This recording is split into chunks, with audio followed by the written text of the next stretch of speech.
ಸರ್ಕಾರಿ ನೌಕರರ ಸಂಘ ತಾಲೂಕು ಶಾಖೆ ಇಳಕಲ್ ಹಾಗೂ ಹುಣಗುಂದ್ ಇವರಿಗೆ ಸನ್ಮಾನ್ಯ ಶ್ರೀ ವಿಜಯಾನಂದ ಎಸ್ ಕಾಶಪ್ಪನವರವರು, ಮಾನ್ಯ ಶಾಸಕರು ಹುಣಗುಂದ್ ಮತಕ್ಷೇತ್ರ, ಮಾನ್ಯರ ಕರ್ನಾಟಕ ರಾಜ್ಯ ಸರ್ಕಾರಿ ನೌಕರರ ಸಂಘವು ರಾಜ್ಯದ ಎಲ್ಲಾ 31 ಜಿಲ್ಲೆ 183 ತಾಲೂಕುಗಳಲ್ಲಿ ಶಾಖೆಗಳನ್ನು ಹೊಂದಿದ್ದು ಸಮಸ್ತ 6 ಲಕ್ಷ ರಾಜ್ಯ ಸರ್ಕಾರಿ ನೌಕರರನ್ನು ಪ್ರತಿನಿಧಿಸುವ ಏಕೈಕ ಬೃಹತ್ ಸಂಘಟನೆಯಾಗಿರುತ್ತದೆ. ಸಂಘವು ರಾಜ್ಯ ಹಾಗೂ ರಾಷ್ಟ್ರ ಹಾಗೂ ರಾಜ್ಯದಲ್ಲಿ ಸಂಭವಿಸುವ ಪ್ರಕೃತಿ ವಿಕೋಪ, ಉತ್ತರ ಕರ್ನಾಟಕದ ಪ್ರವಾಹ, ಕೋವಿಡ್ ಸಂಕಷ್ಟದಲ್ಲಿ ಸರ್ಕಾರಕ್ಕೆ ಆರ್ಥಿಕ ಸಹಕಾರ ನೀಡಿರುವ ಹೆಮ್ಮೆಯ ಸಂಘಟನೆಯಾಗಿದೆ. ರಾಜ್ಯದಲ್ಲಿ 2.5 ಲಕ್ಷ ಹುದ್ದೆಗಳು ಖಾಲಿ ಇದ್ದರೂ ಸಹ ಸರ್ಕಾರವು ಜನಸಾಮಾನ್ಯರ ಕಲ್ಯಾಣ ಹಾಗೂ ರಾಜ್ಯದ ಅಭಿವೃದ್ಧಿಗಾಗಿ ಸರ್ಕಾರ ಜಾರಿಗೊಳಿಸುವ ಯೋಜನೆಗಳನ್ನು ಶ್ರೀಸಾಮಾನ್ಯರಿಗೆ ತಲುಪಿಸುವ ಕಾರ್ಯದ ಜೊತೆ ರಾಜ್ಯದ ಅಭಿವೃದ್ಧಿ ಸೂಚ್ಯಂಕದ ಬೆಳವಣಿಗೆಯಲ್ಲಿ ಸರ್ಕಾರಿ ನೌಕರರ ಪಾತ್ರ ಅತ್ಯಂತ ಪ್ರಮುಖವಾಗಿದೆ. ಆಡಳಿತಾರೂಢ ಸರ್ಕಾರದ ಭಾಗವಾಗಿರುವ ತಾವುಗಳು ರಾಜ್ಯ ಸರ್ಕಾರಿ ನೌಕರರ ಬಗ್ಗೆ ಅಪಾರವಾದ ಕಾಳಜಿ ಹೊಂದಿದ್ದು ತಾವು ನೀಡಿರುವ ಸಹಕಾರ ಹಾಗೂ ಬೆಂಬಲ ಅವಿಸ್ಮರಣೀಯವಾದದ್ದು. ಇದಕ್ಕಾಗಿ ತಮಗೆ ಸಮಸ್ತ ರಾಜ್ಯ ಸರ್ಕಾರಿ ನೌಕರರ ಪರವಾಗಿ ಧನ್ಯವಾದಗಳನ್ನು ಸಲ್ಲಿಸುತ್ತೇವೆ.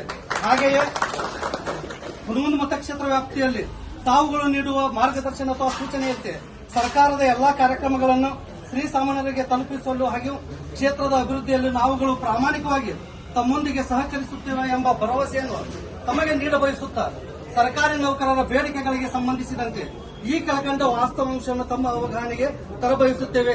ಈ ಹಿಂದೆ 6ನೇ ವೇತನ ಆಯೋಗವನ್ನು ದಿನಾಂಕ 1/6/2017ರಲ್ಲಿ ರಚಿಸಿ ವೇತನ ಆಯೋಗವು 8 ತಿಂಗಳಲ್ಲಿ ಸರ್ಕಾರಕ್ಕೆ ತನ್ನ ವರದಿಯನ್ನು ಅಂದರೆ ದಿನಾಂಕ 31/1/2018ರಂದು ವರದಿ ನೀಡಿತ್ತು.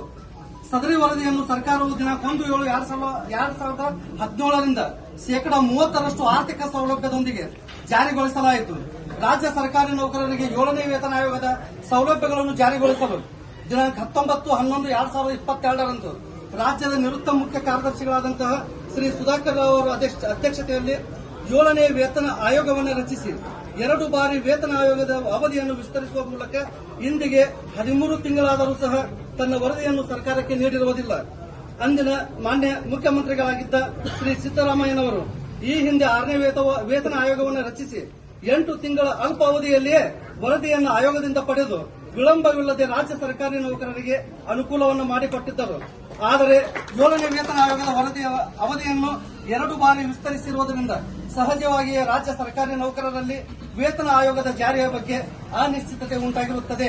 ಹಳೆ ಪಿಂಚಣಿ ಯೋಜನೆಯನ್ನು ಜಾರಿಗೆ ತರುವ ಸಂಬಂಧ ದಿನಾಂಕ 1/3/2023ರಂದು ಸರ್ಕಾರದ ಅಪರ ಮುಖ್ಯ ಕಾರ್ಯದರ್ಶಿಗಳ ಅಧ್ಯಕ್ಷತೆಯಲ್ಲಿ ರಚಿಸಲಾದ ಸಮಿತಿಯು ಈವರೆಗೂ ಸರ್ಕಾರಕ್ಕೆ ಯಾವುದೇ ರೀತಿಯ ವರದಿ ಸಲ್ಲಿಸದೇ ಇರುವುದು ಹಾಗೂ ಪ್ರಣಾಳಿಕೆಯಲ್ಲಿ ನೀಡಿದ ಭರವಸೆಯಂತೆ ಇದುವರೆಗೂ ಓಪಿಎಸ್ ಜಾರಿಗೊಳಿಸದೇ ಇರುವುದು ರಾಜ್ಯದ ಸುಮಾರು 3 ಲಕ್ಷ ಸರ್ಕಾರಿ ನೌಕರರಲ್ಲಿ ಆತಂಕವನ್ನು ಉಂಟು ಮಾಡಿದೆ.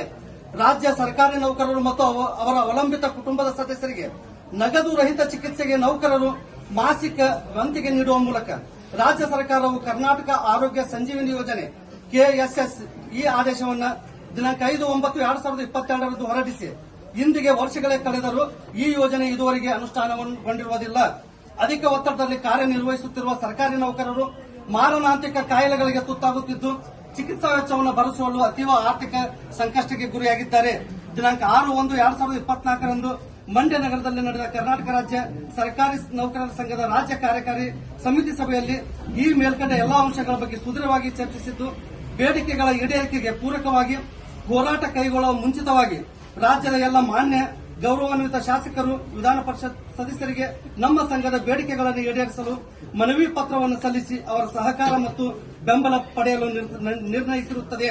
ರಾಜ್ಯ ಸರ್ಕಾರದ ಅಧಿಕಾರಿ ನೌಕರರು ಹಾಗೂ ಸರ್ಕಾರದ ಅಧೀನಕ್ಕೊಳಪಡುವ ನೌಕರರು ಕಾಲಕಾಲಕ್ಕೆ ವೇತನ ಹಾಗೂ ಭತ್ಯೆಗಳನ್ನು ಪರಿಷ್ಕರಣೆಯೊಂದಿಗೆ ಪಡೆಯುವುದು ಅವರ ಮೂಲಭೂತ ನ್ಯಾಯಸಮ್ಮತ ಹಕ್ಕಾಗಿದ್ದು ಪ್ರಸ್ತುತ ದಿನದಲ್ಲಿ ಅಗತ್ಯ ವಸ್ತುಗಳ ಬೆಲೆ ಏರಿಕೆ ಹಿನ್ನೆಲೆಯಲ್ಲಿ ನೌಕರರು ಕುಟುಂಬ ನಿರ್ವಹಣೆಯಲ್ಲಿ ಸಂಕಷ್ಟಕ್ಕೆ ಸಿಲುಕಿರುವುದರಿಂದ ನೌಕರರ ವೇತನ ಪರಿಷ್ಕರಣೆ ಮಾಡಿ ಆರ್ಥಿಕ ವ್ಯತ್ಯಾಸಗಳನ್ನು ಸರಿಪಡಿಸುವುದು ಸರ್ಕಾರದ ಜವಾಬ್ದಾರಿಯಾಗಿರುತ್ತದೆ. ಆದ್ದರಿಂದ ಸಂಘದ ಈ ಕೆಳಕಂಡ ಪ್ರಮುಖ ಬೇಡಿಕೆಗಳನ್ನು ಈಡೇರಿಸುವಂತೆ ಸಂಘವು ರಾಜ್ಯದ ಎಲ್ಲಾ ಸರ್ಕಾರಿ ನೌಕರರ ಪರವಾಗಿ ಆಗ್ರಹಿಸುತ್ತದೆ. ಸಂಘದ ಪ್ರಮುಖ ಬೇಡಿಕೆಗಳು: 1. ರಾಜ್ಯ 7ನೇ ವೇತನ ಆಯೋಗದಿಂದ ಶೀಘ್ರ ವರದಿ ಪಡೆದು ರಾಜ್ಯ ಸರ್ಕಾರಿ ನೌಕರರ ವೇತನ